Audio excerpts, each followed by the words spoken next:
ദേവരെത്തി.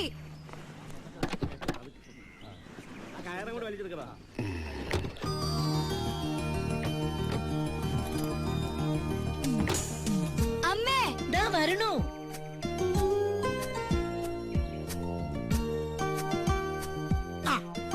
അത് വീട്ടുകാരട്ടോ. ഇവരാണ് ഞാൻ പറഞ്ഞ ആൾക്കാർ. വന്നിട്ട് ഇത് ഭാരതി അമ്മ, ഇത് മകള്. ഈ ഔട്ട് ഹൗസ് ഒരു വാടകയ്ക്ക് കൊടുക്കലാന്ന് പറഞ്ഞതാ. എന്റെ നിർബന്ധപ്രകാരം സമ്മതിച്ചേ. പിന്നെ ഇത് കൃഷ്ണൻ നായര്, ഈ കുട്ടിയുടെ അച്ഛൻ. ഇത് ഗോപിക, ഈ അച്ഛന്റെ മകളാ. ഇതിന്റെ വല്യച്ഛന്റെ മോൻ ദിവാകരൻ. വളരെ നല്ല മനുഷ്യനാട്ടോ. അതെന്തിനാ എടുത്തു പറയുന്നേ? എന്നെ കണ്ടാ അറിഞ്ഞൂടെ? വന്നാട്ടെ. നാട്ടിലെ വീട്ടിലിപ്പോ ആരുമില്ല. വീടും പറമ്പും പിന്നെ എന്നെയും നോക്കാനായിട്ട് എന്റെ ഈ മോള് മാത്രമേ ഉള്ളൂ.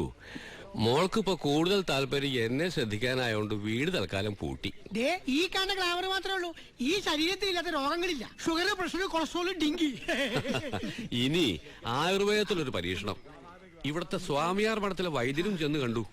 5-6 മാസത്തെ തുടർച്ചയായ ചികിത്സ അദ്ദേഹം നിർദ്ദേശിച്ചു. പോക്കുവരവന്റെ ബുദ്ധിമുട്ട് ആലോചിച്ചിട്ട് വൈദ്യരുടെ വീടിന്റെ അടുത്ത് തന്നെ അങ്ങോട്ട് താമസിക്കാന്ന് കരുതി. മോൾ എന്ത് ചെയ്യുന്നു? മോള് സംഗീത പഠനം കഴിഞ്ഞ് നിൽക്കല്ലേ. നാട്ടിൽ ഒരുപാട് ശിഷ്യഗണങ്ങളുണ്ട്. മോളെ, കൊച്ചച്ഛൻ ഇറങ്ങാ. വന്ന് ടാക്സിക്ക് തന്നെ തിരിച്ചു പോയാ രാത്രിക്ക് മുമ്പ് ജയിലിലെത്താ. ജയിൽപ്പുള്ളിയാണോ? എന്റെ ഈശ്വര, എനിക്ക് ഈ നാട്ടിൽ മാന്യമായിട്ട് ജീവിക്കാനുള്ളതാണ്. ഇത് ഭയങ്കര ചതിയായി പോയിട്ടാ. കൊറിയാളികൾക്ക് ഈ വീട് വാടകയ്ക്ക് കൊടുക്കില്ല. അമ്മച്ചി, എന്റെ കൊല്ലല്ലേ. ഞാൻ ജയിൽ പുള്ളി ഒന്നുമല്ല, ജയിലറാ. തിരുവനന്തപുരം സെൻട്രൽ ജയിലിൽ. സാർ, എടാ സാറ് പോലീസ് ഓഫീസറാണെന്ന്. കാശൊന്നും കൂടുതൽ മേടിക്കണ്ട. താനും ഞാൻ ഫ്രീ ആണ് സാർ.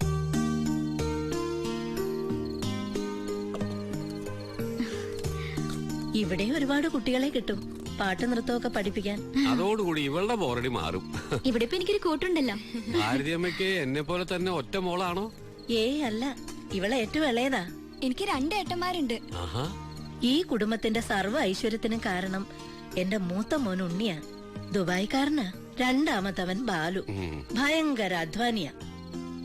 ഈ പുഴയുടെ അക്കരെ സ്വന്തമായിട്ടൊരു കൃഷിത്തോട്ടം തന്നെ ഉണ്ട്. എന്നാലും പോലീസിലാകണമെന്നാ അവന്റെ ആഗ്രഹം. SI ടെസ്റ്റ് ഒക്കെ കഴിഞ്ഞിരിക്കുക. എന്നിട്ട് കക്ഷി എവിടെങ്കിലും കണ്ടില്ലല്ലോ. ട്രെയിനിങ് എവിടെയാണെന്ന് അറിയാൻ വേണ്ടി തിരുവനന്തപുരത്ത് പോയിരിക്കുക.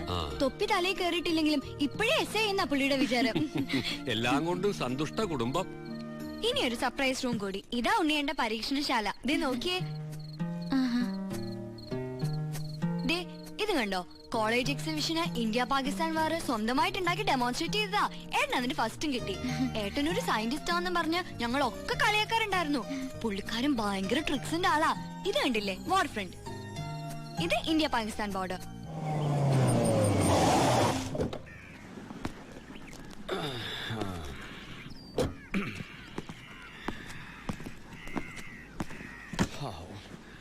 കർത്താവേ, ശോശാമേ, ശോശാമേ, കുടിക്കാൻ ഇച്ചിരി വെള്ളം കൊണ്ടുപോടി. ശോശാമോ, ഇവള് എവിടെ പോയി കിടക്കുവാ? ശോശാമോ, കറിയാച്ചാ, എന്താ തോന്നിയാസായി കാണിക്കുന്നേ? തോന്നിയാസ എന്നോടല്ലയോ കാണിച്ചേ? എന്റെ ഫൈനാൻസ് കമ്പനിക്ക് തിരിച്ചടക്കേണ്ട കേട് ഒരു ദിവസം വൈകിയാൽ ഇവിടെ വന്നിങ്ങനെ ഇരിക്കും. പിന്നെയും വൈകിയാൽ അകത്ത് കയറി ഇരിക്കും. പിന്നെ കിടക്കമുറി കയറി കിടക്കും. അടുക്കളയിൽ കയറിയ പിന്നെ കറിയാച്ചൻ ഇറങ്ങുന്ന പ്രശ്നമില്ല. എന്താ കറിയാച്ച ഇങ്ങനെ? ഈ മാസം ദുബായിൽ ഉണ്ണിയുടെ കാശ് എത്തിയിട്ടില്ല, അതുകൊണ്ടാ. നിങ്ങളുടെ മുടന്ത ന്യായങ്ങളൊന്നും എനിക്ക് കേൾക്കണ്ട ശോശാമോ. എന്റെ അമ്മയുടെ പേര് ശോശാമെന്നല്ല. അതെനിക്കറിയാമേ. ശോശാമെന്ന് എന്റെ പെണ്ണുമുള്ളയുടെ പേരില്ലയോ? ഈ തിണ്ണയിലിരുന്ന് ആ പേര് വിളിച്ച് ശീലിച്ചില്ലേ, കുഴപ്പമാ. നാളെ അവൾ എന്റെ കൂടെ ഇവിടെ താമസിക്കാൻ വരുമ്പോ ഞാൻ ഭാരതി എന്ന് വിളിച്ചാൽ അവൾക്ക് ഡൗട്ട് ആവും, ഞാൻ ഔട്ടാവും. അപ്പഴേ എന്ത് തീരുമാനിച്ചു? ഞാൻ ഇവിടെ കിടന്ന് വരേക്കണോ അതോ പോണോ? ഉണ്ണിയേട്ടന്റെ പൈസ വരുമ്പോ അവിടെ കൊണ്ടുവന്ന് തരും. അതിനുമ്പോ ഇവിടെ വേഷം കെട്ടിയാലുണ്ടല്ലോ. എടാ, എന്റെ കാശ് എണ്ണി എണ്ണി മേടിച്ചേച്ച് 5 നേരം മൂക്കുമുട്ട മടപടാ വെട്ടി മിണിങ്ങി ദേഹം ഒന്ന് മിനിങ്ങിയപ്പോ കണ്ടില്ലേ പെണ്ണിന്റെ നാക്ക്? എല്ലാത്തിനും അഴി എണ്ണിക്കാൻ നിന്റെ ഈ തള്ള എഴുതി തന്ന എല്ലാ പേപ്പറുകളും എന്റെ ഉണ്ട് കേട്ടോ. അപ്പഴേ സ്ത്രീകളോട് അല്പം മാനും മര്യാദയായിട്ട് സംസാരിച്ചൂടെ? എന്നതാ അയാൾ എണ്ണ തേച്ച് ഗുസ്തിക്ക് വരുവാന്നോ? പുതിയ താമസക്കാരാ. വാടകക്കാരോ? എന്നോട് ചോദിക്കാതെ തന്നോട് ആരാ അവിടെ താമസിക്കാൻ പറഞ്ഞേ? ഇത് എന്റെ പേര് കിടക്കുന്ന വീടും വാസ്തുവാ. ഇവരെ എന്റെ ഔദാര്യത്തിലാ താമസിക്കുന്നേ. 2 ദിവസം കൂടി സമയം കേട്ടല്ലോ. ഇപ്പൊ ഞാൻ പോവാ. ഈ സ്റ്റാൻഡേർഡിന് എന്നിൽ നിന്നും പ്രതീക്ഷിക്കണ്ട. ഇനി വരുമ്പോ ഞാൻ തറയായിരിക്കും. ഇതിനേക്കാളും വലിയതറിയോ? തത്തറ. പെണ്ണിന്റെ ഒരു നെകളിപ്പേ. ആരയാള്? എന്താ ഭാരതീയമ്മ ഇയാളുമായിട്ടുള്ള പ്രശ്നം? കുട്ടികളുടെ അച്ഛൻ ഒരു സോപ്പ് കമ്പനി ഉണ്ടായിരുന്നു. ബാങ്കിൽ നിന്നൊക്കെ വലിയ ലോൺ എടുത്ത് ആ കമ്പനി തുടങ്ങിയത്. നഷ്ടത്തിലായിരുന്ന കമ്പനിയില് തൊഴിൽ സമരവും കൂടി വന്നപ്പോ അത് പൂട്ടി. ലോണ് തിരിച്ചടയ്ക്കാൻ പറ്റാത്ത അവസ്ഥയിൽ ജപ്തി നടപടിയും കൂടി ആയപ്പോ ഈ വീടിന്റെ ആധാരവും ടീച്ചറായിരുന്ന എന്റെ ജാമ്യവും ചെക്കും ഒക്കെ കൊടുത്ത് കറിയാച്ചന്റെ കയ്യിൽ നിന്ന് കാശ് കടം വാങ്ങി. അത് പലിശയും കൂട്ടുപലിശയായി പെരുകി പെരുകി തീർത്താ തീരാത്ത ബാധ്യതയായി. അതൊന്നും കാണാൻ മാത്രം മക്കളുടെ അച്ഛൻ അധികാലം ഉണ്ടായില്ല. ഇപ്പൊ എന്റെ മോൻ ദുബായി കടന്ന് കഷ്ടപ്പെടുന്നത് മുഴുവൻ ഇയാളുടെ കടം തീർക്കാനാ.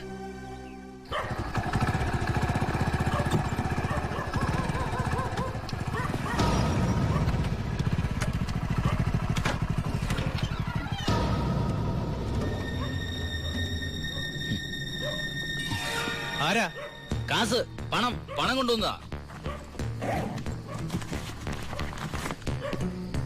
സാറ് തന്നതാ ദുബായിന്ന്. ഓക്കെ. എടോ, എന്താ നിന്റെ പേര്? പാണ്ഡ്യൻ. തമിഴനാ? അല്ല, മലയാളി. എവിടാ സ്ഥലം? കോളഞ്ചേരി. കോളഞ്ചേരി അല്ല, കോഴഞ്ചേരി. ആമാ. ആരാ മോനെ? ആ, ഏട്ടന്റെ കാശ് കൊണ്ടുവന്നാ. അവനൊരു കള്ള ലക്ഷണം. ഏട്ടൻ പോലീസ് ബുദ്ധിയിൽ നോക്കുമ്പോ എല്ലാരും കള്ളന്മാരാ. പേര് പാണ്ഡ്യൻ, സ്ഥലം കോളഞ്ചേരി. കോഴഞ്ചേരിയിൽ ഏത് മലയാളിക്കാ പാണ്ഡ്യൻ എന്ന് പേരിടുക? ഏവൻ കള്ളനാ, പേരും കള്ളൻ. ഏട്ടൻ എന്തിനാ അമ്മേ ഈ ഇടപാട്? ദുബായിന്ന് കാശ് ബാങ്ക് വഴി അയച്ചാ പോരെ? ഇത് കുഴൽപ്പണം. എന്തായാലും നാളെ രാവിലെ നീ ഈ കാശ് കറിയാച്ചിന് കൊണ്ടുപോയി കൊടുക്ക. എന്തൊരു സ്വരശുദ്ധിയാ ഗോപിയക്ക്. അത് മാത്രോ, സൂര്യൻ ഉദിക്കുന്നതിന് മുമ്പ് എണ്ണീറ്റ് ആ വീട്ടിലെ സർവ്വ പണിയും ചെയ്യും. നല്ല കൈപുണ്യം, കുടുംബത്തിന്റെ ഐശ്വര്യം ആ കുട്ടി. അമ്മേ, ഞാനൊരു കാര്യം ചോദിക്കട്ടെ? അതെ, നമ്മുടെ ഉണ്ണിയേട്ടന് വേണ്ടി എന്തുകൊണ്ട് ഗോപിക ആലോചിച്ചൂടാ? എന്റെ മനസ്സിൽ അത് നേരത്തെ തോന്നിയതാ. അവൻ ദുബായിന്ന് വന്നിട്ട് പറയാമെന്ന് കരുതി ഇരിക്കുകയായിരുന്നു. ആഹാ, അമ്മ ഞാൻ ഇപ്പൊ വന്നെ. എടി,